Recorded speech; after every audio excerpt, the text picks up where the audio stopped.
Bonjour Françoise Cartron. Bonjour. Merci d'avoir accepté cette interview pour Educavox, ici au Sénat. Vous êtes sénatrice de la Gironde, en Aquitaine. Vous êtes bien connue. Vous avez été maire d'Artigues. Vous avez été vice-présidente du conseil régional d'Aquitaine et plus particulièrement en charge de l'éducation. Voilà. Mais je dirais surtout, vous avez été directrice d'école. Et au Sénat, vous êtes vice-présidente de la commission de la culture, de l'éducation encore, et de la communication. Vous venez d'être désigné comme rapporteur du projet de loi sur la refondation de l'école de la République. Mais tout d'abord, en quoi consiste cette mission ? Alors le ou la rapporteur d'un projet de loi est celui qui donc va conduire l'examen de la loi tout au long des semaines durant lesquelles vont se dérouler cette présentation et pour conclure un vote final. Mais en amont, il y a un énorme travail puisque la loi, elle est telle qu'elle est écrite et telle qu'elle a été présentée au Conseil des ministres. Mais le rôle du Parlement, c'est de l'amender, de voir où sont les insuffisances, quels sont les articles que l'on peut améliorer. Et donc pour cela, nous allons procéder, je vais commencer à partir du 10 mars, une série d'auditions avec tous ceux qui ont à voir avec l'école, que ce soit les chercheurs, les sociologues, bien sûr les syndicats d'enseignants, les parents d'élèves, en fait tous ceux que l'école intéresse. Et l'école, c'est un projet d'école, c'est un projet de société. Et le calendrier qui est retenu pour ce projet de loi ? Elle passe en première lecture à l'Assemblée nationale à partir du 15 mars. Et donc là, c'est une semaine, 10 jours, selon le nombre d'amendements. Et ensuite, il y a un délai de 6 semaines. Et ensuite, elle revient au Sénat pour une lecture au Sénat. Et donc là, nous serons vers début ou mi-mai. Françoise Cartron, comment l'enseignante que vous avez été, mais que je pense vous êtes encore, ressent-elle le fait que l'éducation redevienne la première des priorités nationales, comme le stipule l'article 3 du projet de loi ?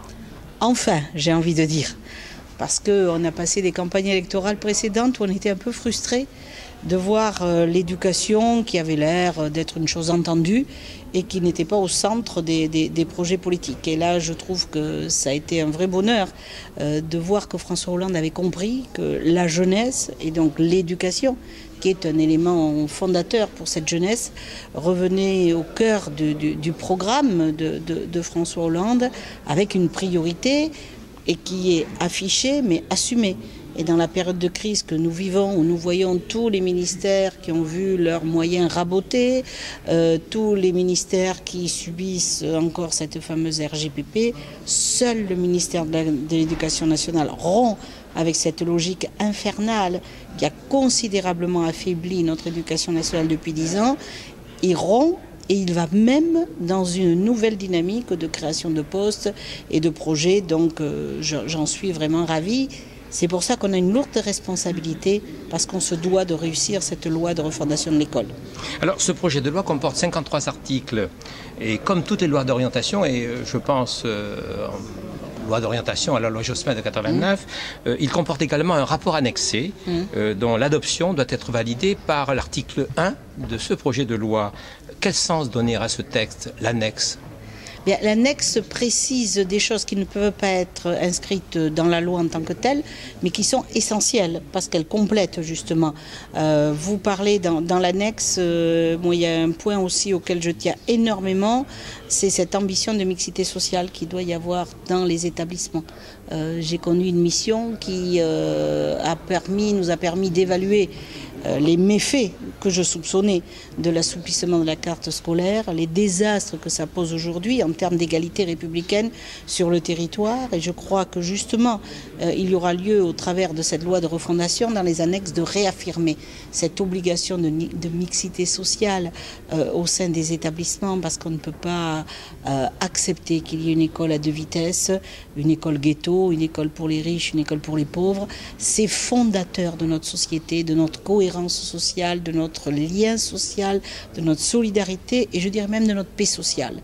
Donc il y a ça dans l'annexe, il y a aussi les fameux rythmes scolaires. C'est la question que j'allais poser. Elle ne figure pas dans les articles de loi, elle figure dans l'annexe et elle a fait l'objet justement d'un décret, le 24 janvier 2013. Alors en quoi cette nouvelle organisation du temps scolaire dans les écoles maternelles et élémentaires est-elle aussi importante ? Alors, elle est importante parce qu'on était parti, tout le monde est parti d'un constat que tous les chercheurs, les chronobio, tout le monde dit depuis 20 ans. C'est pas une idée qui vient de sortir de la tête du ministre. Donc, tout le monde constate que la semaine de 4 jours, c'est catastrophique en termes de rythme de l'enfant. Parce que, et alors, lorsqu'on est allé regarder, alors, il y a cela. Puis il y a à côté les mauvais résultats de nos élèves qui nous interpellent. Mauvais résultats il y a 5 ans et mauvais résultats qui s'aggravent encore. Et puis, ça relie au sujet précédent, les inégalités sociales, au lieu de se combler à l'école, elles se creusent. Elles se transforment en inégalités scolaires. Alors on réussit ce paradoxe d'avoir 3 indicateurs qui sont tout rouges. Lorsqu'on se compare avec les autres pays qui réussissent mieux, dans lesquels on est allé voir, moi je suis allée en Finlande, on voit qu'il y a plusieurs éléments. D'ailleurs on retrouve dans la loi de refondation de l'école. Pour qu'une école marche bien, il faut qu'elle ait des maîtres bien formés. Bon, ben ça, voilà. Depuis M. Châtel, il n'y avait plus de formation des maîtres. Dans la loi, Vincent Peillon va remettre la formation au cœur du projet. Et puis, on a vu aussi qu'il y avait le rythme de vie de l'enfant. Parce que les enfants, ils ont une capacité d'attention, une capacité à apprendre qui n'est pas illimitée. Mais comme les adultes, on le comprend. Et donc, on a vu que nous, on cumulait plusieurs phénomènes. C'est-à-dire que nos élèves français, ils ont moins de jours de classe que les autres élèves. On est entre 140 chez nous pour 180 dans la moyenne des pays européens. Ils ont moins de jours, ils ont autant à apprendre. Et ayant moins de jours dans l'année, ils ont aussi moins de jours dans la semaine, puisqu'ils n'en ont que 4, alors que partout c'est à minimum 5, voire parfois 6. Et bien sûr, comme on a moins de jours dans la semaine, comme il faut tout faire rentrer, on a plus d'heures. Voilà. Alors, les rythmes, ça sort de là. On a dit, mais on ne peut pas cumuler, là encore, les 3 phénomènes. Moins de jours dans l'année, moins de jours dans la semaine et plus d'heures dans la journée. Ça, c'est facteur d'inégalité. Dans la grande concertation qui s'était faite à la Sorbonne, c'était apparu comme un point de consensus entre tout le monde. Luc Châtel avait fait, il y a 2 ans, pareil, une consultation pendant des mois et des mois, c'était sorti comme un consensus. Donc Vincent Peillon a pensé que, voilà, il fallait s'attaquer, puisque ça faisait consensus, allons-y.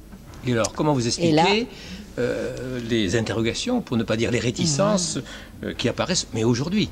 Eh bien, je dirais que c'est un paradoxe bien français. Tout le monde est bien d'accord, tout le monde dit il y a qu'un faucon. Et puis après, chacun voit parfois midi à sa porte. Et donc, vous avez toutes les questions. Parce que c'est vrai que ce bouleversement n'est pas facile. C'est vrai que ça demande des efforts à tout le monde. Puisque ça modifie l'organisation. Donc les enseignants, les premiers concernés, eh bien oui, on leur enlève 1 heure de cours par jour, mais on leur rajoute une demi-journée. C'est compliqué. Les parents, juste là, ils étaient organisés avec un mercredi libre. Il faut se réorganiser avec peut-être un mercredi matin. Les collectivités locales qui, elles, organisent le temps scolaire, le temps périscolaire, elles vont hériter, entre guillemets, de 3/4 d'heure de plus. Donc tout ça, ça perturbe, ça touche beaucoup de personnes. Mais je crois que là, comme on est devant un enjeu fondamental, comme le gouvernement nous montre qu'il fait des efforts majeurs autour de cette loi de refondation, je crois qu'il faut se mettre tous autour de la table, se retrousser les manches et puis dire ça c'est difficile, mais relevant le défi, allons-y. Alors justement, le ministre dit qu'il veut donner la priorité aux primaires. Comment cela se manifeste-t-il dans le projet de loi? Prenons l'exemple du décrochage scolaire.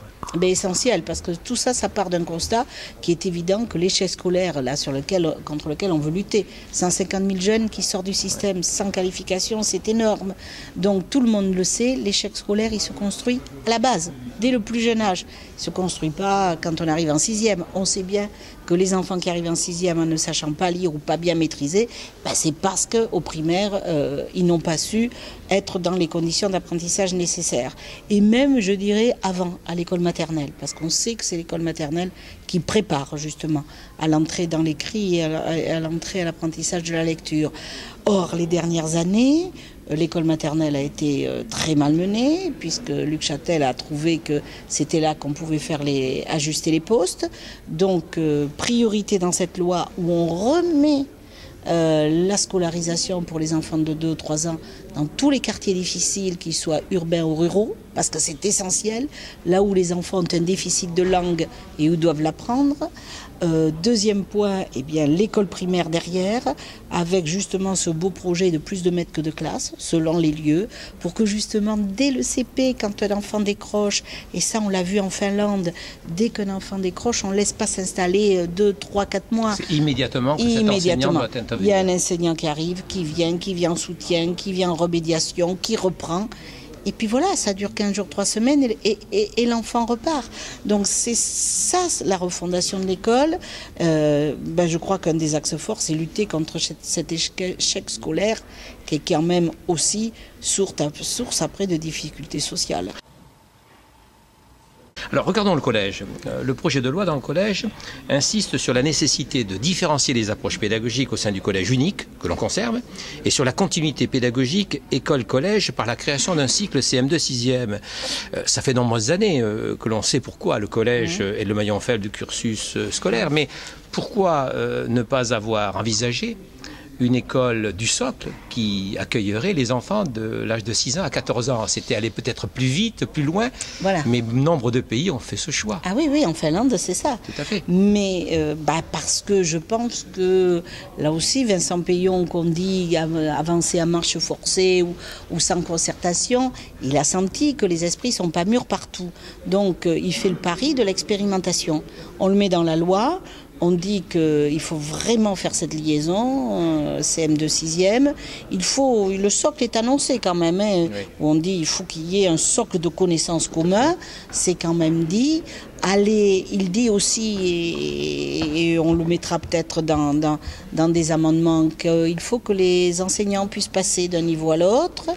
On peut imaginer que des profs enseignent 2 matières, mais tout ça, c'est une vraie révolution. Donc, la loi de refondation, elle fixe des grands axes. On aura sans doute 5 ans pour faire évoluer les choses.